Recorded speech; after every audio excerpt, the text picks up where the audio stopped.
The Ashland Chamber's Emergency Preparedness Task Force created a toolkit after learning collectively as a community there was a lack of preparedness when faced with disaster, such as the flood of 1997 and the recent Almeda and Obenchain fires in fall of 2020. Whether it be flood, fire, earthquake, or the pandemic, how can you be more prepared and resilient? Resiliency is all about being able to bounce back quickly after an event happens. As I think about being a business leader for many years, the best thing I've been able to do to help my organization and my employees bounce back after we've experienced an event is two things. One, to plan, and two, to practice.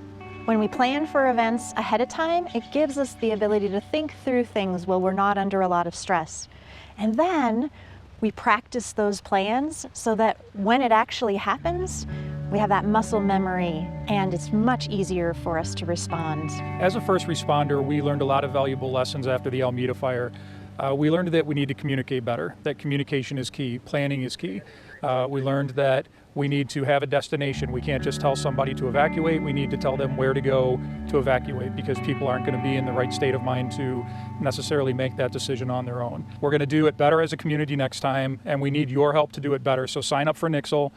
Text 97520 to 888-777. Sign up for Jackson County Everbridge Citizen Alert and plan. Be prepared. Try to think about stuff that you haven't thought about before. You definitely want to have a good relationship with your agent for resiliency to make sure that you have the coverage, whether it's loss of use coverage where insurance company is going to pay you when you're out of business so you can still have income flowing in, or just the amount of property coverage you may need, or your structure. I think the larger, as the business grows bigger and bigger, it's even more important to have a really good relationship with your insurance agent to make sure that you do have the right coverage in place. So as a business owner, I think it's important for you to check your policy, talk to your agent, and make sure that you are covered for the things that you don't think are coming your way. For example, our business, while we thought we were covered for the flood, we didn't have direct flood insurance. And I think it's true for business owners and for people in general, just to make sure that they assume that the worst might happen and then prepare for that. And by that I mean cloud storage, talk to your IT team, whether it's personal or business, make sure that things are protected and you have backups both physically and digitally. Business owners should really be aware of evacuation and know what to do if an evacuation is called, both for their employees and their patrons and customers. Buildings are vulnerable to fire both on the inside and the outside. Ashland Fire and Rescue offers services for business safety inspections for items inside the building as well as the exterior of the building. Just give us a call. I would advise everyone to sign up for alerts, to take them seriously. If you're able to get insured, get insured. If you can do so locally, even better. And just take it seriously. I mean, if nothing comes of it, the worst thing that happens is you've got to put your house back together. If the worst does happen, at least you have some of those mementos that can never be replaced. What we've learned through the pandemic and all this stuff is that everyone does come together in times of trial.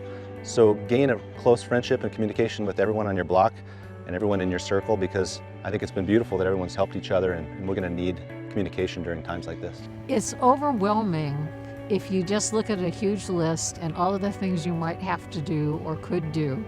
But if you take them one by one, for example, I took the pictures of my medicine and I put it on iCloud in a folder that says medicine.